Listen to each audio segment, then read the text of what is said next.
Good afternoon. Good afternoon, Benson. Good afternoon, viewer. Monday edition. We're here. Yesterday we were also here, although coming to you live from the other side of town. That is Ondo Paraka, where we brought to you a game between the Arua Derby, I should say, one team in Arua District and one in Arua City. And we saw that ending on a 1-0 in favor of the visitors. There is a Clover Rainbow. And then shockingly, internationally, I think Arsenal guys were shocked because I know they were supporting Spurs against Manchester United. We'll bring to you more of the details. I thank you always for watching. Yeah, I also have got Owen Ezaga with us. Good afternoon, Owen.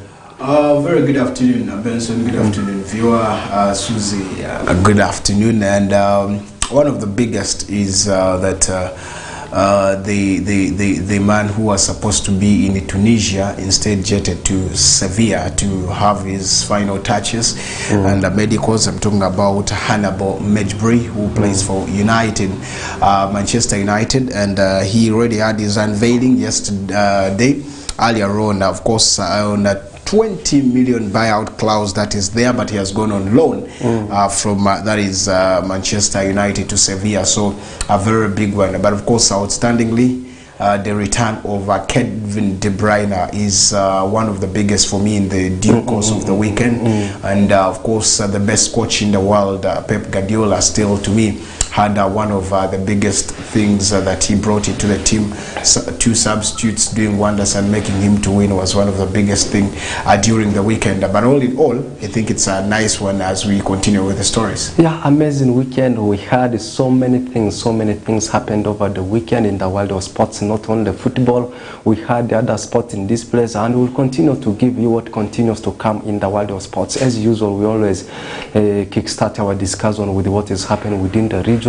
We talk about national stories. If continental stories are there, we don't leave them out. We finalize everything with what comes in international sports. And I know the 4th Division League for Arua District is not Arua District, rather for Arua City is set to kickstart today, and Suzy is here and he has been following the stories, and he will be discussing something, and she will be discussing something little about that. But let's first discuss what happened over the weekend in Western Regional League. And on Saturday there was one game on the card. It was between Alpha Rising Stars that comes from Arua City.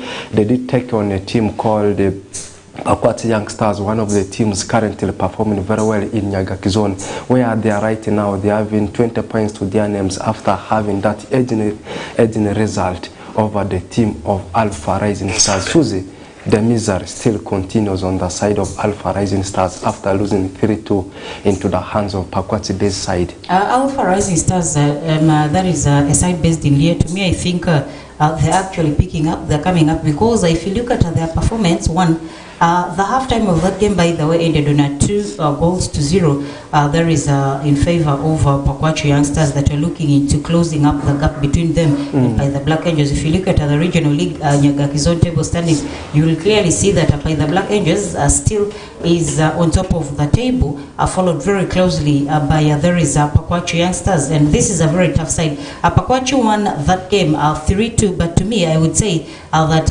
Leah actually, Alpha Rising Stars is actually basically picking up. I think they're realizing where the mistakes are, because coming up in the second half after conceding 2-0, coming up in the second half to pull out 2 of the goals that you had conceded earlier on, and the full time being 3-2. To me, it's not quite a very bad one. If Alpha continues with that zeal, if Alpha continues with that energy, trust me, we're going to be seeing them in the winning ways, and they can leave the red zone.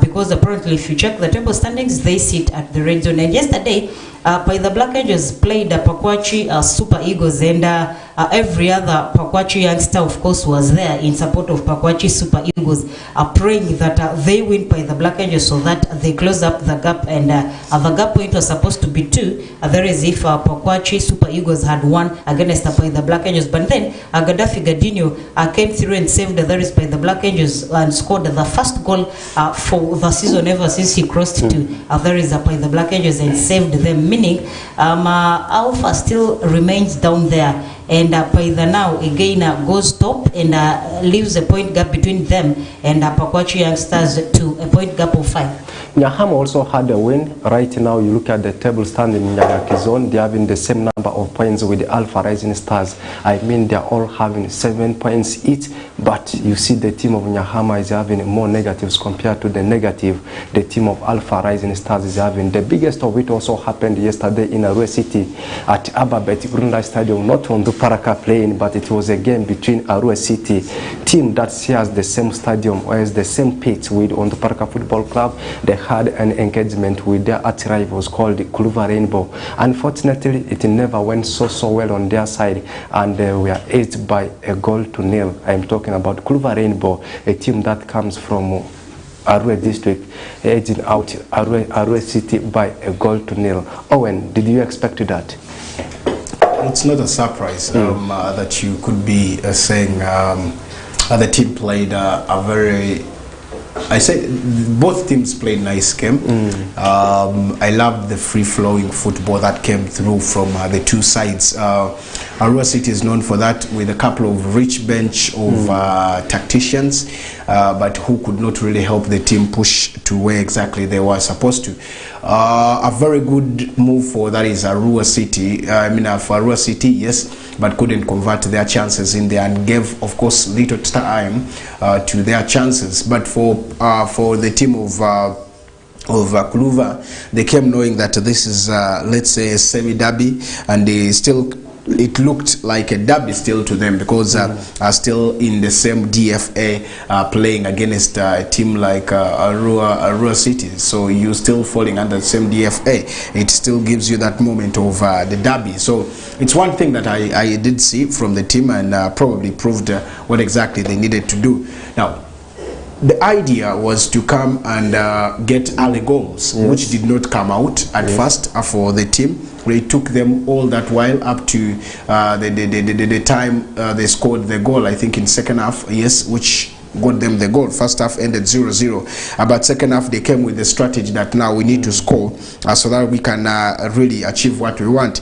Exactly. Kuluva had the better side to me, because they played every other chances that they created, but only that they were wasteful. They squandered a lot of chances, and I want to say the right back and left back of Kuluva Rainbow really did a tremendous job to me. The crosses, the deliveries were coming in. You would see them overlap, and played more of a wing back, which gave them more support up front. The style of play, the midfield of Kuluva was so solid that they could not want most of the goals games to penetrate and make sure that they fail. So it was so big that the team achieved in this manner, and probably got themselves through to the level that they really needed to push in there. But all in all, I want to say credit should be given to the coach, because he knew what he was doing. He had a few changes in tactically into the game. You did see Arua City bringing in the names like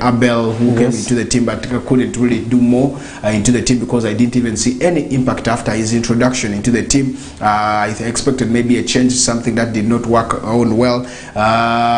There's a lot of things happening in Arua City, because the name, every player in Arua City is looking at Arua City as a source that has money already, and they expect they will be getting in there. After the game, I did hear the Kuluva team saying yes, they also needed money, but of course money which are probably, you could say, are not there. Now, one of the biggest things that you should see into the Arua City is that the challenge or the lack of support that they are having. You would see that the pitch was invaded by the Kuluva Rainbow team. Few fans from the Arua City side that came through to follow and watch the game. So I think it is one thing they need to do, putting strategy in the marketing of the team. How do I sell out the team? Because very many people, I want to say, are attributing or looking at this team as a political team that has been brought in there, and something which to me is not true, because this is just City trying to identify that they also have a sports club that would be putting in there. And to me, I think the fight, the issues that have been here, if just only look at, if this would be a club, let's say in maybe the central, you would see the support that invading. Look at how the Greater Nebi is doing. The support is always there. And this is one thing that gives us even a fear to broadcast such games, because you're going to broadcast a game and there are 5 fans, there are no fans. Let's assume Arua City was playing a team that also similarly does not have much fans, or what would the stadiums be? So it is one big thing that has happened in there, and I want to say that the teams really need to do more in making sure that the publicity of their games is high. Too, how do they convince their fans to come in there? As I talk right now, Arua City would have right now the busiest schedule because they have kits that are lying idle right now, but people are not buying. Why? And yet they have a lot of them. There are thousands plus that they're supposed to put in the market. Yes, they put it, reduced the price, but people are not buying. That shows that there's lack of something that is there. Maybe the public relations and marketing department has to do more to make sure that they sensitize about what exactly Arua City is going to do, how exactly they feel Arua City should put in there. Those are some of the big things. For Kuluva, a team that is mostly managed by Chandiga Bosco, the first assistant, the first vice president of that is the region. Yes, it's doing well, but still you would see that there are still loopholes that they need to, because the technical team is barely having 1 person or 2, but now what if he's sick? Who is going to stand there? That means you see a player coming in there. I did see reactions after, later on, when they were for their evaluation, a player talking to a coach like that. That shows that there's lack of discipline into the camp somehow. And then too, what about scenarios where, because I was moving and met some players, and where scenarios where you do training and you're not played. Those are also some of the things. But I want to say, even if I'm a coach, you don't. There's something. Yes, it's true. It's always bad, but there are type of games that you need them. You need them, and there are certain type of players. Whether they train with the team or they don't train, they will play. Yes. And that is also one thing that coaches always analyze in there. We saw Timo Werner just came through. He was a starter. When Romelu Lukaku came to Chelsea, he was a starter, not even training. He trained only the last day. He couldn't. The next day was starting and scored against Arsenal. That is how coaches put in there. Because I remember when Thomas Tuchel was asked why start Lukaku and yet he just came yesterday, he said we bought him to play. That means he had seen some. So there are certain types of that. But of course, via discipline, you would want to say that the discipline is inserted by the coach. Now again, if you don't give these ones who are training chance to play, then you're causing also division in the team. So I want to say, let the coaches, let the players take it positive, but sometimes it's technical that the coach is trying to set up something to make sure that they get them. But again, coaches have to respect players, because that's the reason. Yes. Without the players, you can't be there as a coach. True, yes, you will be there, but who are you going to coach? What are you going to be identified for? Without the players, I always say the best of a team is even not the fans, it's the players. The players are the one, in fact, that make you people to be employed. Yes. So one day let the players lay down tools. That means there's no club. And that is one thing that keeps happening. So I think those are some of the things that clubs need to iron out. Still with the Kuluva, I would say, where were they before? If that was the display that they put, indeed, if that is what they play, why are they lying very far? Why? So does it mean that people or they only prepare for big games, or they prepare for games that are derbies? What about other games? That means why they have been losing is undermining a lot of players or undermining a lot of clubs that have come in there, and that's the reason. But if they could play the same spirit that they used yesterday, trust me, they would be now achieving, or they would even be competing for that is the top slot. And that is one thing that they have not identified, I think. So looking at all this is one thing that the team of Kuluva needs to work upon. The management, the technical team, the players themselves, you need to look at this very, very well, because it's one of the biggest things that you need to always put forward and make sure that we get to the best. have loved players. I've seen players in the two sides and they are playing really good football. So we expect them to also move and push to the next level. Now the win, the team of Kuluva Rainbow picked yesterday has pushed them at number 6 with 12 points. Meanwhile, after the defeat, Arua City had into the hands of Kuluva Rainbow, still has not changed their position. They are at number 4 with 15 points. Now a point ahead of Nebi Central. Meanwhile, 3 points rather ahead of the team that gave them the defeat, Kuluva Rainbow. Susie, you were on the ground, you had observations, and you look at the remaining fixtures for the both sides. In fact, we are only left with one round for the first phase of the season to come to an end. For Arua City, they will finalize the first round with a derby also, away to Pandora up against Alpha Rising Stars, a Wounded Lion also. Meanwhile, for Kuluva Rainbow, they will have to entertain Pakwati Youngsters. Pakwati Youngsters, a side that is flourishing very well. Now, based on the observations you had yesterday, and at the same time, remaining games for the both sides, where do you weigh the both sides? You said Alpha is a wounded side, yes, and Alpha looks to be reorganized now from the type of play they showcased on Saturday. There is a Pakwach amidst the fans of Pakwach Youngsters at Omach grounds. You'd clearly see that if Arua City continues to put a display like they did yesterday, trust me, it's always hard beating Alpha Rising Stars at Pandora. It's very hard. And now if Arua City gets to lose the game at the home ground, what happens when they go to Pandora? Because Alpha equally does not lose games easily at home, and it's quite going to be hard.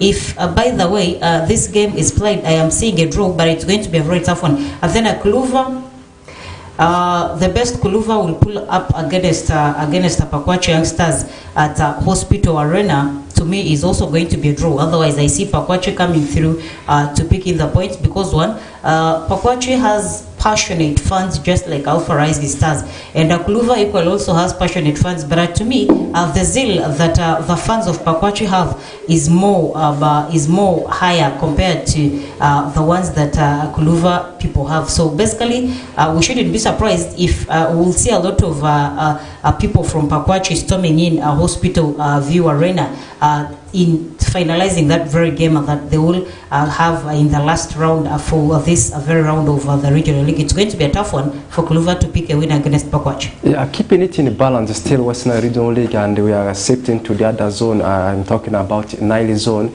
Also yesterday we had the games, and Arakala City, BK City also had a game and they won that one, and the biggest scoreline registered in match day 10 was when Odamachaku Central at Border View Arena running riot over Nyaya Youngsters that comes from Koboko, demolishing them by 6-0. And also we saw Kotsi yesterday also dropping points again into the hands of their arch-rivals. It was a derby, as it was happening in Arua. In Yumbe we also had a derby, and they had to share spoils after the normal time, ending in a draw. Now we only left with a round for the first round to come to an end, and Odamachaku Central still unbeaten. You look at the log, they are the ones leading the table in Nile Zone with 21 points. Meanwhile, the team Total, a newly promoted side, performed very well. This is their first season and they have 19 points. Third on the log is Kochi. Meanwhile, Tipsa, after starting the season on top of the log, we all remember going around 5 to 6 rounds and they were still the one maintaining the table in Nile Zone. Now they are dropping for fun. Recently they were, in fact yesterday they were also edged by BK City by 1-0, and before that we also saw them losing into the hands of Odamachaku Central. Now Owen Ezaga, you look at how the team Tipsa is performing after starting the season on top of the log, and Coach Urban dropping points for fun, and at the same time Odamachaku performing very well, the only side unbeaten. Summarize. It's not a fun that Coach is losing. It's a hardship, and things are not going well for them. Clubs are strategizing every day now. I did see in some platform of Araka saying that they are also now getting better. They're at number 4, and that gives you, in fact, a full update of this table will be on Wednesday after the game that is going to be taking place at the games that were postponed will take place there are a lot of games. But all in all, on the current, you would see that the teams have a lot to do as I talk right now. One team I'm very impressed and happy is the team of Udramachako. They came with focus, they come with ambition. They've been in this league for quite a long time. They have changed coaches here and there. Mambo, they have changed very many, but this time round, they gave themselves time. And the person who has crossed over is Lolo, or probably very many call him Viper. He's the coach at the side. Very young and talented. True. He has always been, he's passionate. I saw him in the drum team, even when they didn't invite him, but he still came and said, Caesar, I want to be with you just there. Then not until they also had to summon him in to just back up. If you see the names, you will not see his name most of the times in the technical team, but he always makes sure that he needs to do more with the team. So it's one of the biggest things that you could be seeing right there. But all in all, I want to say that his passion has to do. I always tell him, when I meet him, I tell him, now you know what, let's get there, but we need to see what to do. What do I say we need to see what to do? He has passion in his football coaching. I have passion for me in football management to come. So I was like, why don't we go to school and see that this comes up in there? He is one coach who, if goes for the coaching course, then he is going to be one of the young and talented coaches probably to come up with. So he's only left with the papers. Do a beginner, start from there. And that is one thing I would advise him so much. But Udramachako, a 9 out of 9 is a very good one. That means they have not lost. They are still consecutive. And 3 draws, it doesn't mean, it is not a bad one for them. 3 draws and you're winning. The rest, it shows you that you have the challenge. So they are already 20, I think, 1 points, which gives them an upper hand. Winning yesterday, pushing it again and again will add to the books. But disappointed is Leah Football Club. That, of course, had everything. I want to say, if football management is the hardest thing, if there's anything hard, is football management. You may have all the monies, but the management bit will kill you. Because if you don't manage the games well, if you don't manage the team well, if you don't manage the players well, then you're doomed to fail. Yes. That is one key thing in there, and that is what is killing Leah. They have a lot of support. They have even sponsors who want to come, but the disorganization in the management makes them fail. And that is one thing that is killing the team. We have seen most of the times their players are here in Arua. They only go on match days. That is how disorganized you could see. They're like headless chicken. The head coach was fired. Who is the head coach? There is no one who has announced. So it shows you the level of... I still want to say, I believe by now Adiga would have set the team to a certain standard. And I want to say maybe because if some people don't feel... Because you see, when you own a club and you feel you want to take the club yourself, it's going to kill you. Yes. We saw that with Bolly when he came to Chelsea. He's doing everything, but the Chelsea is not progressing. It's all about the knowledge and of football. How long have you been in this football? I've seen in the management, there are some members who were there. And if you think every time when a team is about to fail, you run away, you think that is where you want success, it's going to be hard. I want to give a testimony that how I started football career, management and the rest are probably pushing in there, is all the way back with Azizi Damani pushing in there. But it was very hard. That's when the experiences were like, oh God, this is serious. So up to now, unless you will get to know that this football, this is how it is done, and this is where, when it's this, you need to handle it this way, it's a very big challenge. Just like how teams are. If I want to say credit to the owner of Onduparaka Football Club, because if not, maybe by then he would have abandoned the team. Because you have experienced, you have gone to all the levels. Onduparaka without money, Onduparaka that was with the money, Onduparaka that is without money. You would see how it is. Now, not only that, Villa, if only the trustee, the body of trustees were not there in Villa, maybe it would be defunct already. But because they understand the game, they know what the game is all about. It is one thing that is pushing the team up to now. If Mulindwa wanted to be everything in the Vipers team, right now it would be gone. Yes. But because he employed the people who have the knowledge about the football, the soccer, and business itself, that's why Vipers, everyone is talking about Vipers right now. So it's about understanding the business, knowing that football is business. Yes. Just an example to the Vipers team. Caesar Lobby Manzoki left Vipers. He came back to Vipers, just trained for 1 or 2 days. As I talk right now, Vipers has signed, has sold Caesar Lobby out of Uganda. Now, this is what I'm telling you. It is all about business. Caesar came, Manzoki came as a free agent. Vipers signed it back, started training. They sold him again. And that is how football business is. Just imagine how much money Mulindwa has made out of Manzoki, who came in as a free agent. So that's how business is done. So I think if you're going to be employing the right people in your club, then you are going to be knowing. I follow a lot a stream of the FUFA president, Engineer Moses Magogo. It's called Tegera Mpira. He always tells what exactly it is. That's why the statement of, if you as the owner of a football club knows why you started the club, then you would achieve or reap from a football club. But if you don't know, then you won't achieve.